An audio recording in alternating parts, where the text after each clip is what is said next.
Xin chào các bạn. Hãy tưởng tượng bạn đang đi trên một con phố đông đúc tại Pakistan và ngay bên cạnh bạn là một người đàn ông đang vác trên vai một quả bóng khổng lồ bằng ni lông. Nó không chứa không khí, cũng không phải đồ chơi. Thứ bên trong đó chính là ga nấu ăn. Chỉ cần một tia lửa nhỏ, một cú va chạm mạnh hay đơn giản là lớp ni lông bị rách, cả con phố này có thể biến thành địa ngục. Và điều bạn làm lúc này có lẽ là tránh càng xa càng tốt. Chào mừng bạn đến với Karak, nơi được mệnh danh là vùng đất của những quả bom di động. Ở nơi này, người nghèo không có lựa chọn. Họ không đủ tiền mua những bình ga thép an toàn. Thứ duy nhất họ có thể dùng là những chiếc túi ni lông mỏng manh được quấn chặt bằng vài vòng băng keo. Điều đáng sợ nhất là những người làm công việc đó lại là trẻ con. Những đứa trẻ chỉ mới 7-8 tuổi đang cúi gằm mặt, cẩn thận dán từng lớp keo quanh miệng túi ga. Bởi các em hiểu rõ, chỉ cần sơ suất một chút thôi, cả gia đình có thể sẽ không bao giờ tỉnh dậy vào sáng hôm sau. Nhưng ở Karak, nỗi sợ chết đói còn đáng sợ hơn nỗi sợ bị nổ tung. Mỗi ngày, hàng trăm người vẫn kiên nhẫn xếp hàng dài, chờ đến lượt mình để bơm sự sống vào những chiếc bịch nhựa.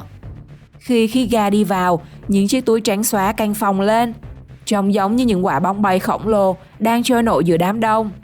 Người ta ôm chúng về nhà, nâng niu như báu vật.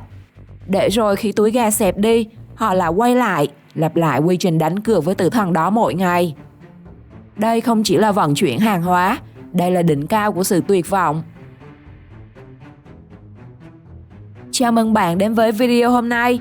Chúng ta sẽ cùng giải mã những cách vận chuyển thô sơ và điên rồ nhất ở những nơi nghèo nhất thế giới. Nơi mà ranh giới giữa sự sáng tạo và cái chết chỉ mỏng manh như một lớp túi ni lông.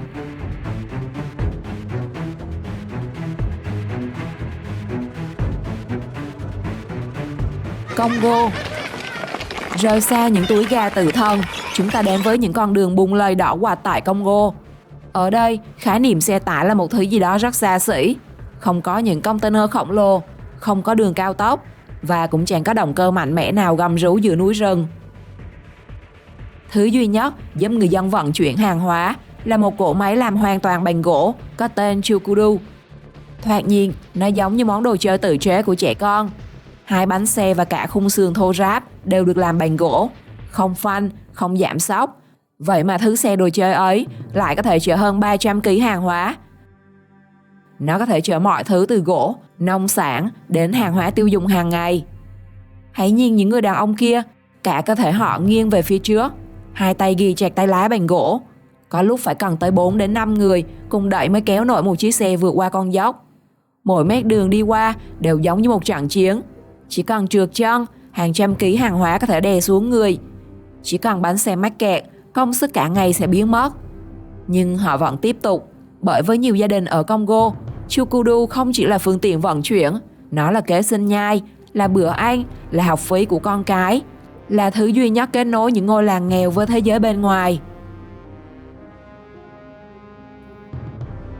Người ta từng gọi Chukudu là chiếc xe tải của người nghèo, nhưng với những người nơi đây, nó còn quý hơn cả một chiếc xe tải thật sự. Bởi trong một vùng đất mà đường xá có thể nuốt chửng mọi thứ, thì chỉ có sức người mới đủ lì lợm để tiếp tục tiến lên.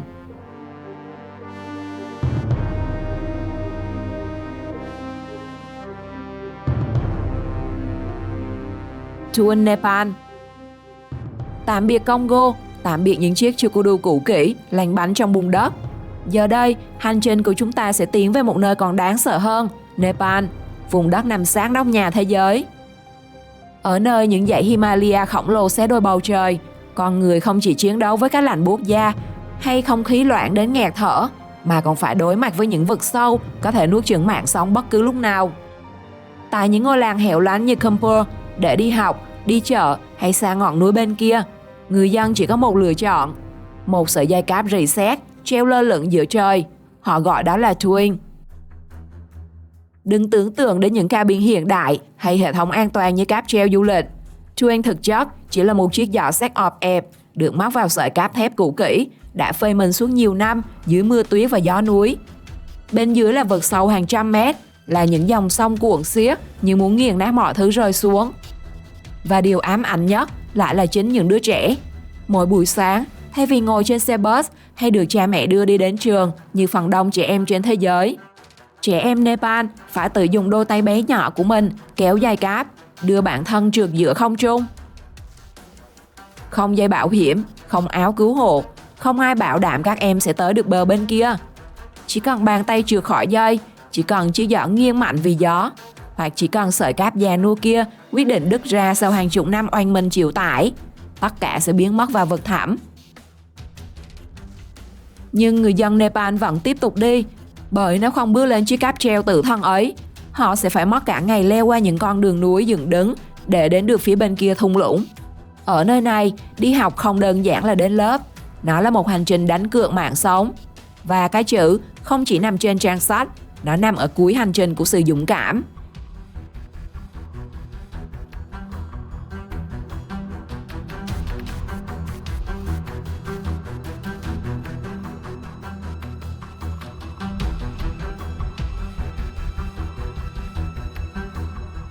Ethiopia.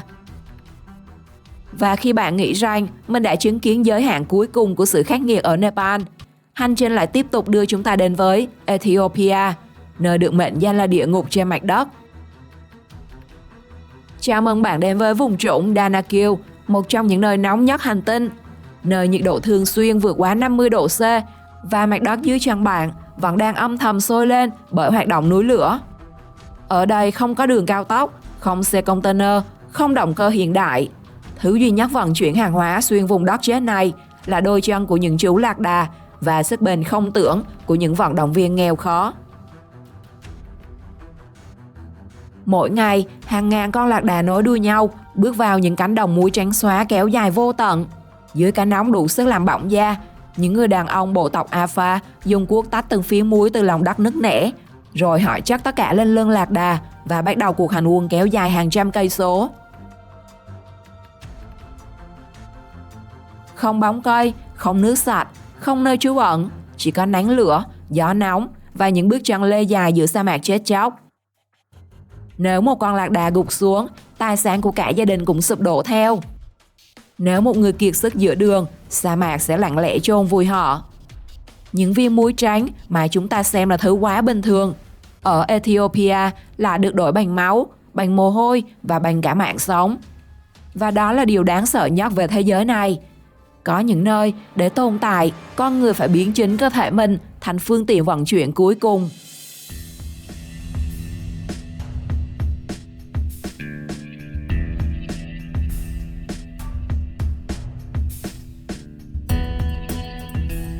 Đường ray ma Campuchia.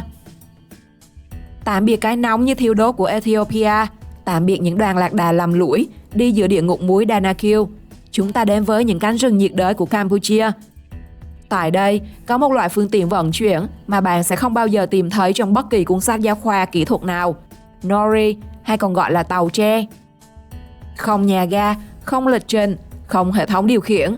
Chỉ có một tuyến đường ray cũ kỹ từ thời thuộc địa nằm xuyên qua rừng sâu, hoen gỉ và cong vênh sau hàng chục năm bị bỏ hoang. Nhưng thay vì bỏ mặc nó mục nát, người dân nơi đây đã biến đống xác vùng ấy thành một trong những hệ thống vận chuyển ma cực kỳ hiệu quả và độc đáo nhất thế giới.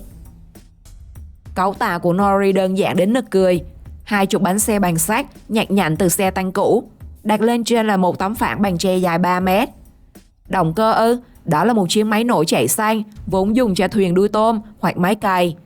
Chỉ cần vậy đã đủ để con tàu bắt đầu lao đi. Không cửa tránh, không phanh an toàn, không cần một lớp bảo vệ nào giữa hành khách với đường ray đang rung bần bật dưới chân. Chiếc tàu tre nhảy chồm chồm trên những thanh ray nứt gãy với tốc độ gần 40 km/h. Chở theo gạo, xe máy, vật nuôi và cả những gia đình đông người ngồi chen chúc, cười nói như đang đi dã ngoại.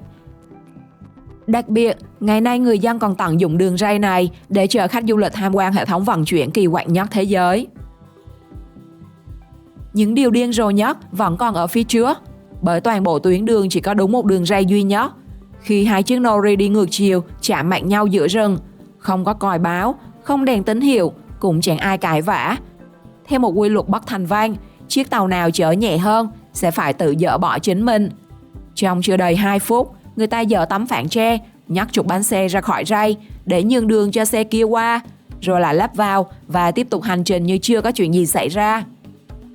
Ở Campuchia, nori không chỉ là phương tiện tự chế, nó là minh chứng cho việc khi con người bị đẩy vào thế khó, họ sẽ không ngồi chờ phép màu. Họ tự chế tạo ra phép màu từ những mảnh vụn của lịch sử.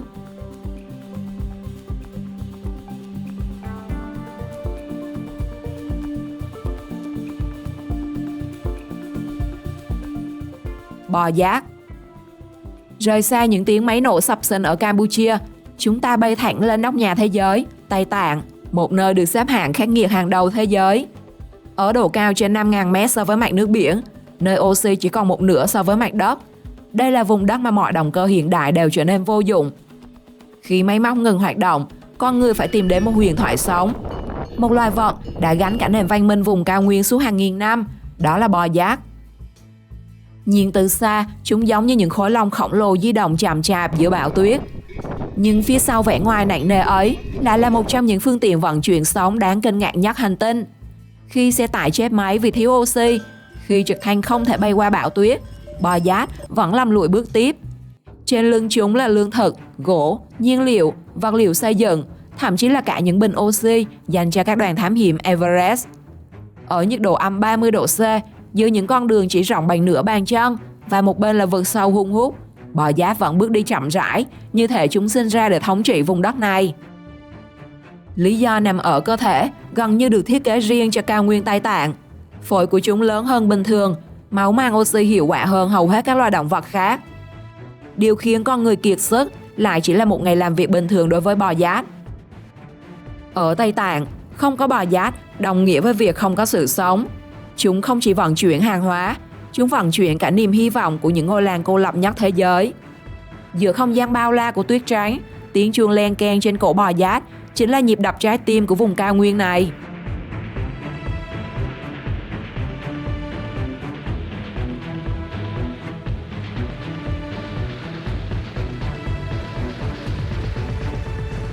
Cách vận chuyển ở quốc gia nào làm bạn ấn tượng và cảm thấy điên rồ nhất?